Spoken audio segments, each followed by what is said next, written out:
Friends, నేను మీ Devisekhar. Welcome back to my channel. Sankranti special పిండి వంటల్లో భాగంగా ఈరోజు మన ఛానల్లో చల్ల చక్రాలు, వీటిని పెరుగు చక్రాలు లేదా మజ్జిగ చక్రాలు అని కూడా పిలుస్తారు.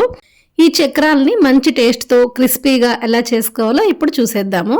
దీనికోసం ఒక మిక్సింగ్ బౌల్ తీసుకొని అందులోకి 1 కేజీ వరకు బియ్యం పిండి వేసుకోవాలి. 1 కేజీ బియ్యం పిండికి ఒక 150 గ్రామ్స్ అంటే అరకప్పు వరకు శనగపిండి వేసుకోవాలి. శనగపిండి కూడా వేసుకున్న తర్వాత ఇందులోకి రుచికి సరిపడా సాల్ట్, అలానే ఒక 3 నుంచి 4 టేబుల్ స్పూన్స్ వరకు కారం వేసుకోవాలి. పచ్చి కారం వేసుకోవాలండి.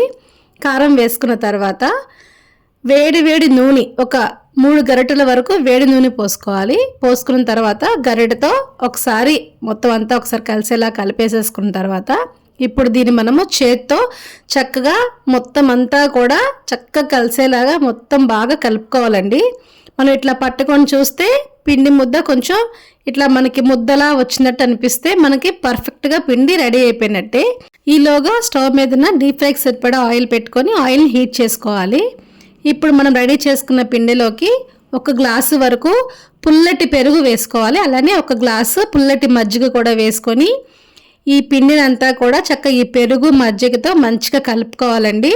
మీకు కొంచెం సరిపోయినట్టుగా కనిపిస్తే కనుక ఇంకొక గ్లాసు లేదంటే ఒక 1/2 గ్లాస్ వరకైనా సరే మజ్జిగ పోసుకొని పిండిని చపాతీ పిండిలా కాకుండా కొంచెం లూజ్గానే కలుపుకోవాలండి.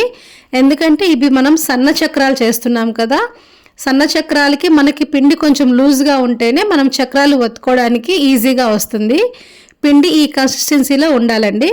ఇప్పుడు చక్రాల గిద్దలోకి మనము కొంచెం ఆయిల్ అంతా అప్లై చేసుకొని మనం రెడీ చేసుకున్న పిండి ముద్దని అందులోకి వేసుకొని వేడెక్కిన ఆయిల్లోకి కళాయి మొత్తం అంతా సరిపోయేంతగా పెద్దటి చక్రాన్ని ఇట్లా మొత్తం అంతా కూడా వేసేసుకోవాలండి. వేసేసుకొని కదపకుండా మొత్తం నురుగంతా కూడా పోయే వరకు కూడా అట్లానే ఉంచేసేసుకోవాలి.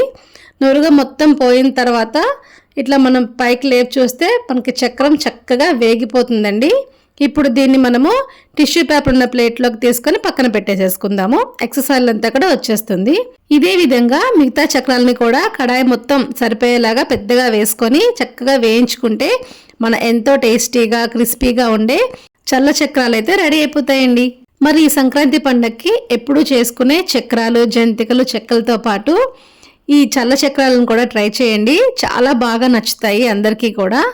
మరి చల్ల చక్రాల రెసిపీ మీకు నచ్చిందండి? అయితే మీరు ట్రై చేసి మీకు ఎలా కుదిరిందో కామెంట్స్ నాతో షేర్ చేయండి.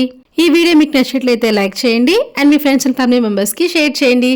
మరిన్ని హెల్తీ అండ్ టేస్టీ రెసిపీస్ కోసం నా ఛానల్ అయితే సబ్స్క్రైబ్ చేసుకోండి. Thank you.